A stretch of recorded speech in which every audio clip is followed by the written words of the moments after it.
The siege at the Lindt Cafe on the 15th and 16th of December has caused understandable widespread concern and for some real grief. And the tragic loss of two people so obviously valued by all who knew them, and the trauma for those caught up as hostages, is something we all want to understand in as much detail as possible. We could hardly imagine what the partners and families of everyone involved in this siege must be going through.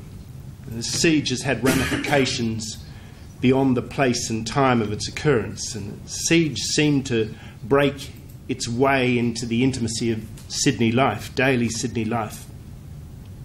Monday the 15th of December began in such an ordinary way. People were starting their day, going to work, coming into town to see the doctor, doing shopping with family members, meeting friends for coffee before work.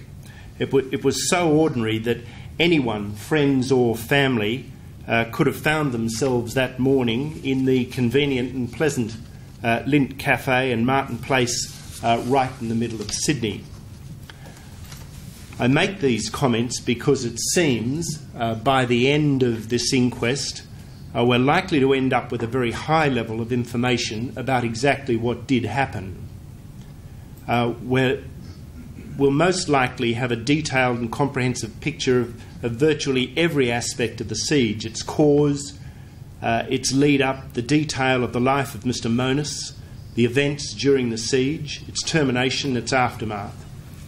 And as Your Honour has said, doubt may remain as to the precise state of mind and motivation of Mr. Monis, but it seems likely that even in that, some evidence and reasonable inference will be available. Furthermore, and although no fixed CCTV camera was operating inside the cafe during the siege, events inside the cafe over the 17 hours of the siege have nevertheless had surprising levels of electronic sound recording and some film capture as well. Apart from the events of the siege itself, a wide gathering of information about Mr. Monis is occurring. That gathering is nowhere near complete, but it's proving productive. I'll deal with the nature of the investigation being undertaken in a few minutes, but I take this opportunity to make the point that many of the questions that arise require us to respond in a detached, rational, analytical, precise, and ultimately factual way.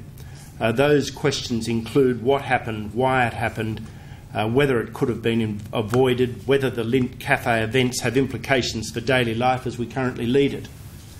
Indeed, anything else that arises from the siege and the deaths of Katrina Dawson and Tory Johnson. That's what Parliament requires through the Coroner's Act, and it's what this court does through investigation and the gathering of all useful evidence. Fact, accuracy of fact is what everybody needs.